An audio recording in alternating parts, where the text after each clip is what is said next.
Well, I'll give a couple of words, and then I'll let you tell the story. Now, before you guys answer that question, I set some ground rules for my first two guests. And for all of you that were going to be here, the ground rule number one, you are not here to embarrass me.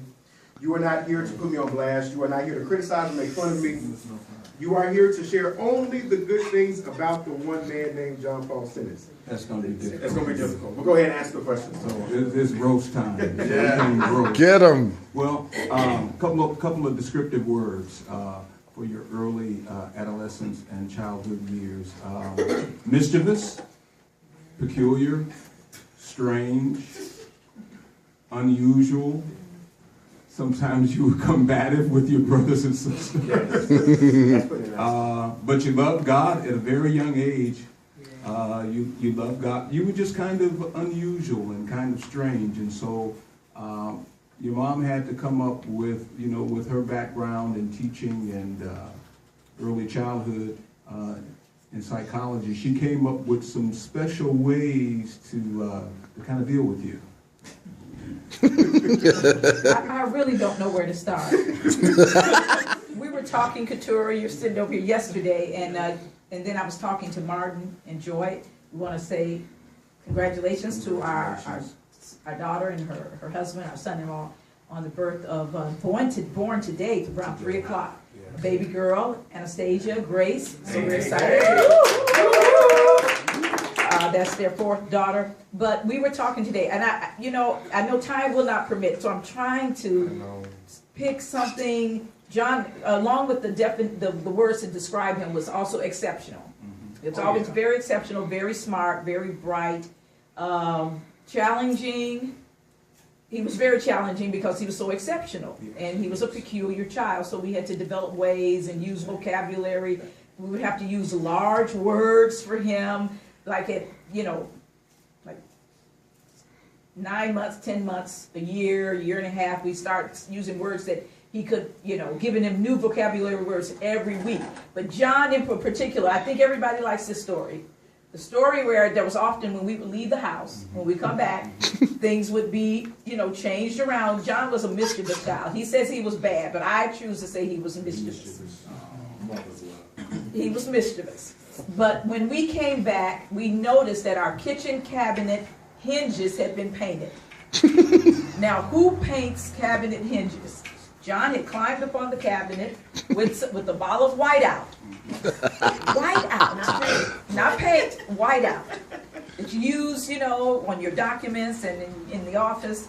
And he carefully and meticulously painted some hinges to match the cabinets. Yes. And when we got home, I don't know how I looked at the hinges and noticed they were a different color.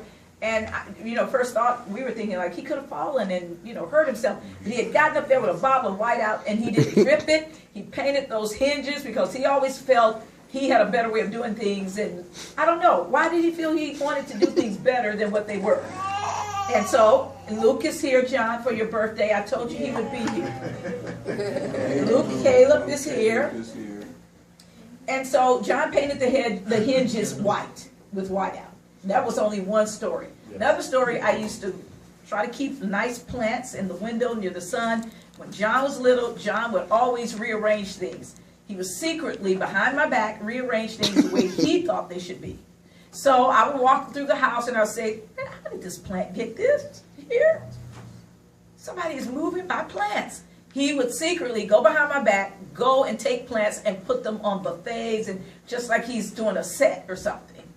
And so, he's called people from out of the country, and a baby at 12 and 13 months, he would call people out of the country several times.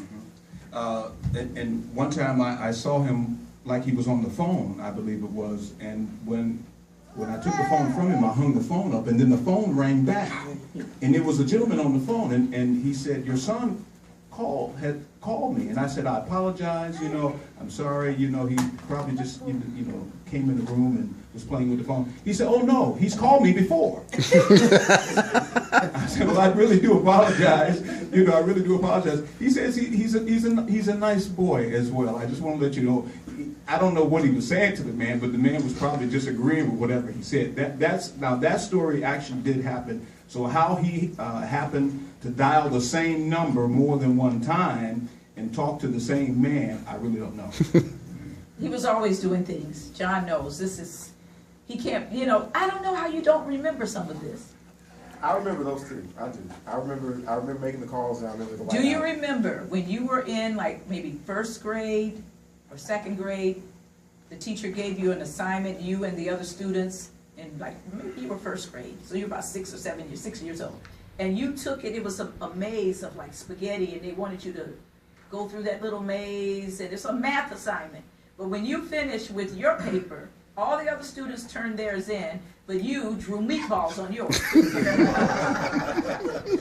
And when we went for conference, the teacher showed me the paper. She said, here's an assignment we did, and they had to follow the maze and connect all through there. She said, but John Paul, I don't know, maybe, he drew meatballs and colored them and handed his in.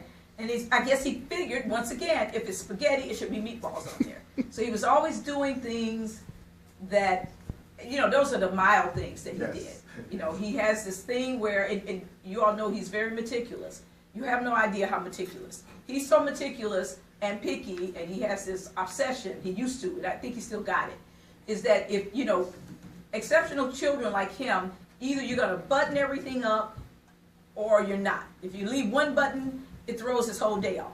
So he would not, when it was hot, we would leave a few buttons open. It was a fight. You had to pick your battles with him. You either had to give in and let him be like who he wanted to be, and if you're going to zip up the coat, you don't zip it part of the way, it's got to zip all the way. So we would just say, you know what, we're not going to fight with this boy anymore. We just, John is too hot, leave it unbuttoned. But this is what he would do, and I kid you not, and you all know it's true. Like here, you see the zipper partially? Show him how it had to be. All the way up to the and if you didn't zip it up, this is how it was.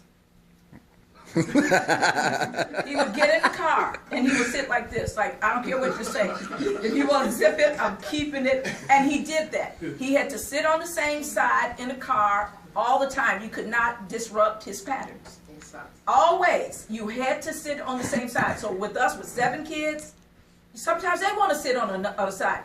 I said, don't fight with him. He has to have a certain pattern about how he does things. You all don't really know him, friends. That's I believe OCD. OCD. Real seriously. We believe you. And his socks. Socks had to be crossed the foot, and it had to fit and to feel right, or he would not go to school. And I would say, we're not going to fight. It takes 30 minutes to get you out the door. You got to stop fighting with these socks. They're fine. And I remember today, before they had tagless T-shirts, all his shirts, I knew the difference from his shirts and Mark and everyone else, because John's all had a little hole in the back, because he would always cut all of it. Every tag had to be cut. He wore no shirts with tags. Wow. Or he would walk around like this until you cut the tag. Walk around the house like this before church until you cut the tag. So when but the thing about it is exceptional. He could read, he could write at 2 years old. He was writing at 2. He could read. I took you down an aisle in a grocery store, and you did not even know, and it was our wedding anniversary. And you said to me, I don't want to go down this aisle. I don't want to look at anniversary cards. And it dawned on me that he could read. I said, I'm looking at anniversary cards. He always scored exceptionally high on all of his achievements. If there were 50 problems, John would get 48 out of 50, or every single one of them. Achievement-wise, he wouldn't. All the bars went all the way over. He was unusually exceptional. And so I don't think he just used half of his intelligence like he used to. But I want the family to have something to say. Okay, because I want to go on the board. Yes. Quickly, Abby, share something about me with, pull her mic up a little bit. So we ain't got much time now. Yeah. Just one thing about me.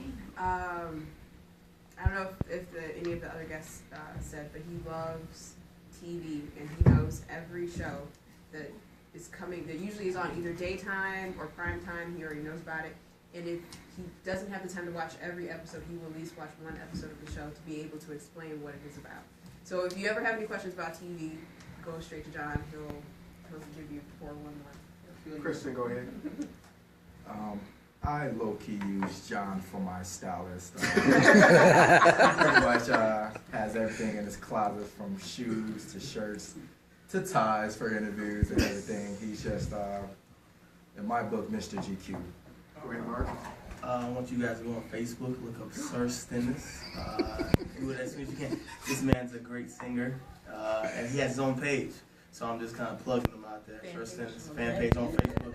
Look it up. So it's Sir, S-I-R, S-T-E-N-N-I-S. S-T-E-N-N-I-S. Check it out, Facebook. Curt Stennis, that's all I ask. Now, my godparents, would you guys like to say something real quick? I just want to say that John, I think he's about a year and a half, he asked me the question that Jesus asked. No, Paul, one of the disciples. Mona, do you really love Jesus? I said, yes, John. Came back the second time. Mona, do you really love Jesus? Yes, John. The third time he came back, I started crying.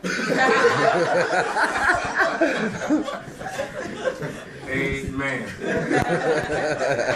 And John, you have to tell about the love that he had for lace. Women, he loved lace and a baby. I had a lace dress, and I was like, oh, what did I do to the baby? They said, no, he just loved lace. Hey, man, I thank all of my family and friends for joining me in the studio today. My birthday is tomorrow. And most importantly, I thank God for the gift of life. To be alive to What is it, Mark? I don't take it for granted at all. And so I want to thank all of you for surprising me and coming down to the studio again.